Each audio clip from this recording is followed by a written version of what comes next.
राधे राधे दोस्तों। नमस्कार। Good morning. कैसे हैं सभी? उम्मीद करते हैं अच्छे होंगे और मैं भी अच्छी हूँ। तो आज है करवा चौथ, तो उसी टॉपिक पे बात करने वाले हैं। तो अभी पिछले वीडियो मैंने बताया था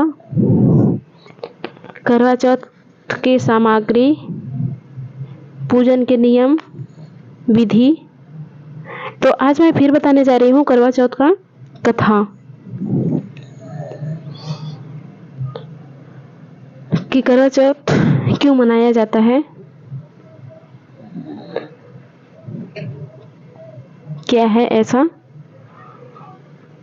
उसे लोग मनाते हैं तो क्यों मनाते हैं।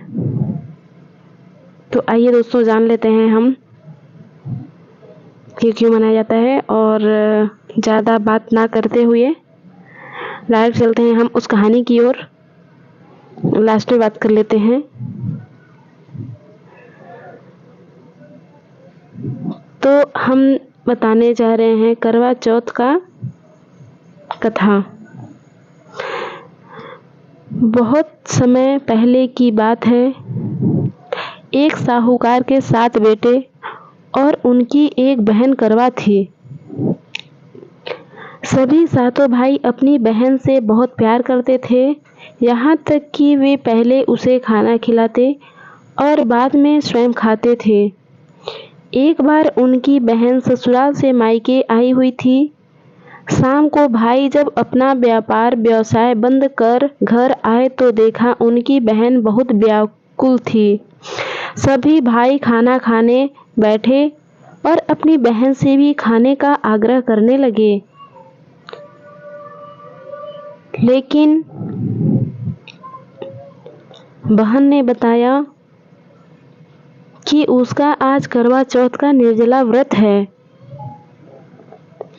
और खाना सिर्फ चंद्रमा को देखकर उसे अर्घ देकर ही खा सकती है, चूँकि चंद्रमा अभी तक नहीं निकला है, इसलिए वह भूख प्यास से व्याकुल हो उठी है।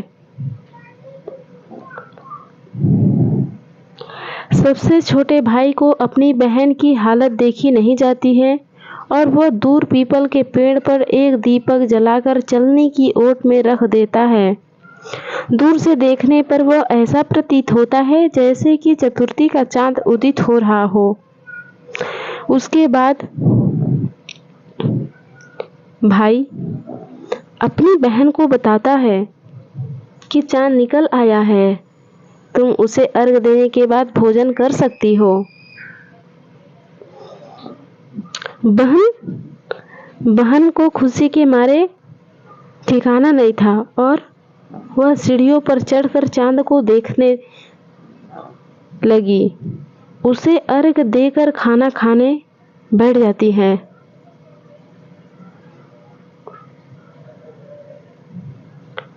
और वो जैसे ही पहला टुकड़ा मुंह में डालती है तो उसे छींक आ जाती है। दूसरा टुकड़ा डालती है तो उसमें बाल निकल आता है और जैसे ही तीसरा टुकड़ा मुंह में डालने की कोशिश करती है तो उसके पति की मृत्यु का समाचार उसे मिलता है। वह बौखला जाती है। उसकी भाभी उसे सच्चाई से अवगत कराती हैं कि उसके साथ ऐसा क्यों हुआ। करवा चौथ का व्रत गलत तरीके से टूटने के कारण देवता उससे नाराज हो गए हैं और उन्होंने ऐसा किया है। सच्चाई जानने के बाद करवा निश्चय करती है कि वह अपने पति का अंतिम संस्कार नहीं होने देगी और अपने पति सतीत्व से उन्हें पुनर्जीवन दिलाकर रहेगी। वह पूरे 1 साल तक अपने पति के शव के पास बैठी रहती है उसकी देखभाल करती है। उसके ऊपर उगने वाली सुई नुमा घास को वह एकत्रित करती जाती है। 1 साल बाद फिर करवा चौथ का दिन आता है। उसकी भाभियाँ करवा चौथ का व्रत रखती हैं। जब भाभियाँ उससे आशीर्वाद लेने आती हैं तो वह प्रत्येक भाभी से एक ही शब्द बोलती है, और वह बोलती है क्या? यम सुई ले लो, पिए सुई दे दो। यम सुई ले लो, पिए सुई दे दो। मुझे भी अपनी जैसी सुहागिन बना दो। ऐसा दोस्तों करवा अपने भाभियों से आग्रह करने लगती है, लेकिन हर बार भाभी उसे अगली भाभी से आग्रह करने का कहकर चली जाती हैं। इस प्रकार जब छठे नंबर की भाभी आती है तो करवा उससे भी यही बात दोहराती है। यह भाभी उसे बताती है कि चूंकि सबसे छोटे भाई की वजह से उसका व्रत टूटा था, तो उसकी पत्नी में ही शक्ति है कि वह तुम्हारे पति को दोबारा जीवित कर सकती है। इसीलिए जब वह आए तो तुम उसे पकड़ लेना। इसीलिए जब वह आए तो तुम उसे पकड़ लेना, और जब तक तुम्हारे पति को जिंदा न कर दे उसे नहीं छोड़ना। ऐसा कहकर वापस चली जाती हैं।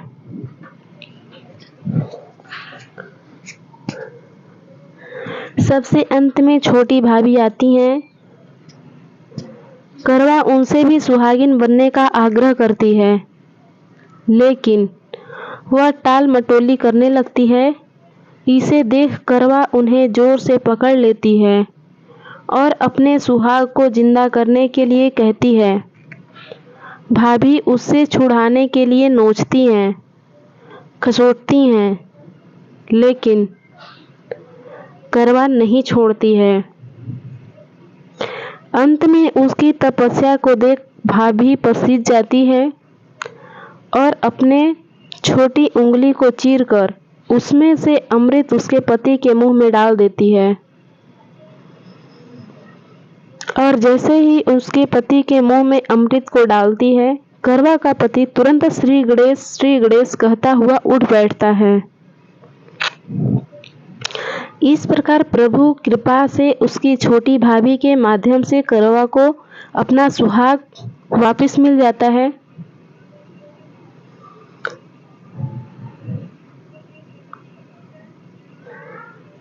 देखिए दोस्तों, लास्ट में वही होता है जो करवा चाह रही थी। इतना कष्ट परिश्रम करने के बाद उसके पति वापस मिल जाते हैं उन्हें।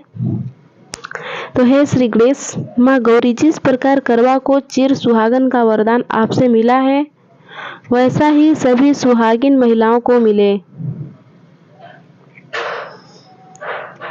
धन्यवाद आप सभी को। तो हमारी कहानी बताई गई कैसी लगी दोस्तों?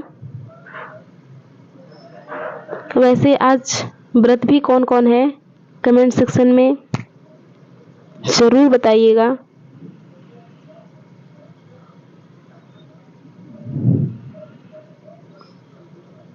वैसे तो अभी करवा चौथ सभी लोग मानते हैं और हर जगह मनाया भी जाता है।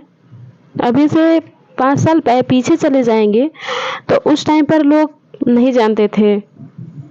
एक्चुअली में ऐसा भी था कि बहुत सारे लोग तो जानते भी नहीं थे करवा चौथ होता क्या है।